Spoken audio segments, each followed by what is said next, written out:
Before you scroll, ask yourself this: what if one careless laugh could destroy a powerful empire and expose a truth the world was never meant to hear? The clip was only 27 seconds long, but it detonated like a bomb. By the time most of the world woke up, it had already been watched 50 million times, shared across every platform that mattered, dissected by strangers who felt like jurors and executioners all at once. In the video, a powerful man laughed while saying something that could not be unheard. Something that cracked open decades of buried anger in a single breath. The moment his words landed, history seemed to inhale sharply as if bracing for impact. It started on a quiet Tuesday night in Chicago. A closed-door charity gala, champagne flutes clinking, donors smiling for cameras. Cameras that were supposed to be off. Cameras that were supposed to be safe. Marcus Hale, CEO of a global tech conglomerate, leaned into a circle of executives and politicians and made a joke he believed would never leave the room. It was ugly, casual, and cruel, wrapped in the confidence of someone who had never been publicly challenged. Someone's phone, held low and steady, captured it all. By morning, Marcus Hale was trending in 30 countries.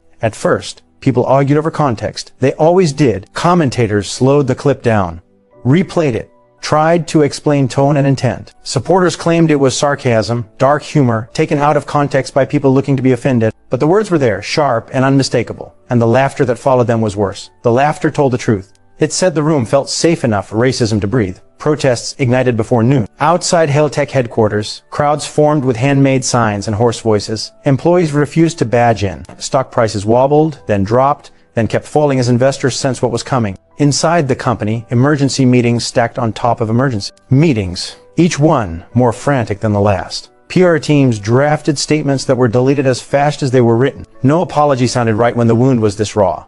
Across the country, across the ocean, people felt it personally. Teachers paused lessons to talk about dignity and harm. Parents struggled to explain to their children why a man with so much power could speak that way. Survivors of discrimination watched the clip late at night, hearts racing, not because it shocked them, but because it confirmed something they had always known. The scandal wasn't the joke. The scandal was how comfortable it sounded. The White House was asked for comment. So were mayors, governors, and foreign ministers. Celebrities issued statements of outrage, some sincere, some clearly rehearsed. Brands scrambled to cut ties, deleting photos and videos that featured Marcus Hale as if erasing him from their feeds could erase the moment itself. Hashtags multiplied by the hour, some demanding accountability, others mocking. The outrage, the internet splitting itself into familiar battle lines. Inside his penthouse apartment, Marcus stared at his phone until the screen dimmed. He had issued an apology, already 3 paragraphs, carefully worded, approved by lawyers. "I am deeply sorry," it read. "I misspoke. My words do not reflect my values." The statement was met with fury. People didn't want regret, they wanted reckoning. They wanted him to say exactly what he meant, and why he thought it was okay. Then something unexpected happened. A second video surfaced. This one wasn't from a gala. It was from years earlier, grainy and handheld, showing Marcus in a different setting, telling a similar joke, the same laugh following. The pattern snapped into focus. This wasn't a slip. It was a habit. News anchors stopped hedging. The word alleged disappeared from headlines. Boards of directors went silent, then started leaking information to protect themselves. At Hale Tech, an internal memo went viral after an employee posted it anonymously. It described years of ignored complaints, of culture fit being used as a weapon, of promotions denied, and voices sidelined. Suddenly, the scandal wasn't just about one man's mouth. It was about a system that had protected him. As night fell, the world felt electric, unstable. Candlelight vigils formed alongside angry marches. Online, strangers found each other and shared outrage and shared pain. Some cried, some screamed, some simply watched, exhausted but unable to look away. Marcus Hale had become a symbol, and symbols are rarely allowed to survive intact. Just before midnight, his board scheduled an emergency press conference for the next morning. Rumors spread that he would resign. Others claimed he would fight it, deny everything, blame cancel culture.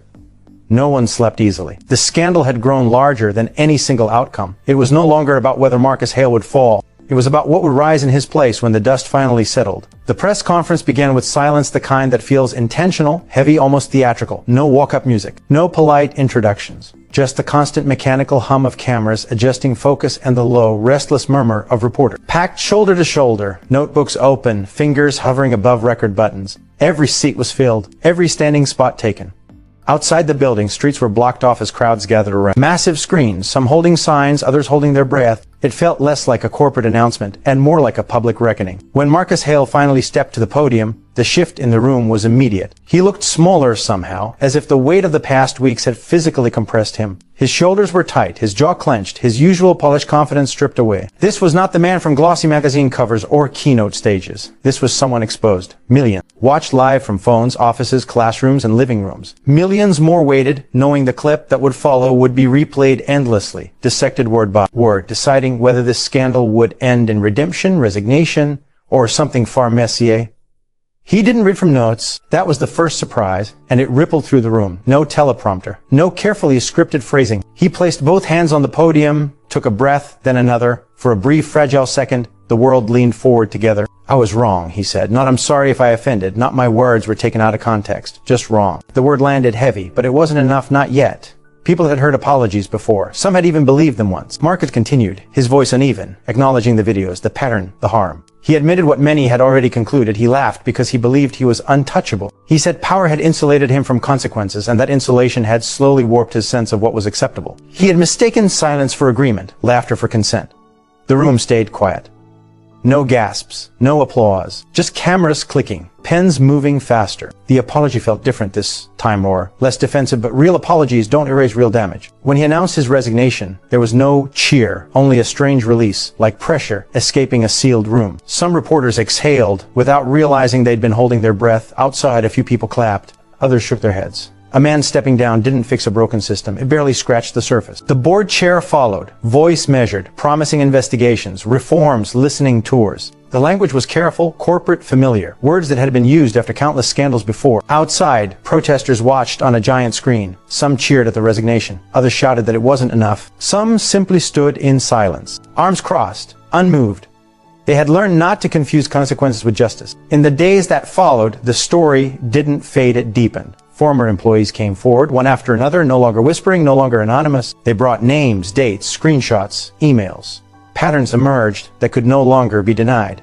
Complaints buried by HR. Promotions blocked without explanation. Meetings where jokes landed and no one spoke up because speaking up came with consequences. Lawsuits were filed. Universities revoked honorary degrees. Industry awards quietly disappeared from websites overnight. Marcus Hale vanished from public view. No social media posts, no sightings, no statements beyond the resignation. Some speculated he was reflecting. Others said he was hiding. Either way, his silence felt less like accountability and more like exile. Hale Tech's interim leadership stepped into a firestorm, beginning the slow, exhausting work of rebuilding trust, knowing full well that trust isn't a press release. It's policy changes that cost money. It's uncomfortable conversations. It's years of consistency under scrutiny. But something else was happening too. Something harder to quantify and impossible to control. Conversations shifted. Companies began reviewing their cultures not because they suddenly grew moral spines, but because they were afraid not to. Executives sat in boardrooms watching their own past jokes replay in their minds. Managers reread emails they'd sent years ago, wondering how they might look on a leaked screen. Media outlets elevated voices that had been ignored for decades, not out of charity, but because audiences demanded it. In classrooms and living rooms, people talked about power, about laughter, about what means when cruelty is normalized behind closed doors and brushed off as humor. Parents struggled to explain the scandal to their children. Not the words themselves, but the why. Why someone with everything would still choose to demean others. Why it took a viral video for people to care. Teachers paused lesson plans to talk about accountability. College students organized forums. Faith leaders addressed it from pulpits. The scandal had cracked something open, and through that crack poured stories that had waited far too long to be heard. Weeks later, when attention usually drifts and outrage typically cools, another clip went viral. This one was different. It wasn't polished. It wasn't dramatic. It was a junior Hale Tech employee standing at a city council meeting. Fluorescent lights buzzing overhead. Her voice steady but soft. She talked about what it felt like to be dismissed, to be told she was too sensitive, to be advised kindly, professionally to toughen up if she wanted to survive. She described sitting in meetings where laughter followed comments that hollowed her out, and how silence slowly taught her that speaking up came at a cost she wasn't sure she could afford. There was no rage in her voice, no theatrics, just clarity. Millions watched, not because it was shocking, but because it was honest. Comments flooded in from people who recognized themselves in her words. This happened to me. I thought I was alone. I left my job because of this. The clip spread not through outrage, but recognition. Something subtle but powerful began to happen. Outrage gave way to expectation. People expected better. They expected leaders to be accountable without being dragged. They expected apologies to be specific, not vague. They expected systems to change, not just faces. The world didn't suddenly become fair. Inequity didn't vanish. But patience for excuses thinned. Tolerance for empty words shrank. Silence became harder to justify. Months later, journalists began asking the inevitable question. Had the scandal changed everything? The answers were complicated. Some said yes, pointing to new policies, leadership shakeups, and training programs. Others said no, noting how quickly attention always moves on, how power has a way of adapting without surrendering. Both were right. Change is rarely a single moment. It's a series of moments that refuse to be forgotten, a pressure that doesn't release just because the headline cycle moves on. The original clip, the one that started it all, still exists, archived, replayed, studied. A reminder of how quickly arrogance can collapse under its own weight. Marcus Hale's name now appears in case studies and cautionary tales, not glossy profiles. Business schools analyze his downfall. Activists cite it as proof. Critics cite it as a warning. He is no longer the center of the story. The story belongs to the people who refuse to let laughter be the final word. It belongs to those who spoke when silence was safer, to those who turned outrage into insistence, apologies into demand, and a scandal into a mirror the world could not look away from. And long after the headlines fade, long after names are replaced by new ones, that mirror remains, waiting, reflecting, daring anyone with power to believe they are untouchable again.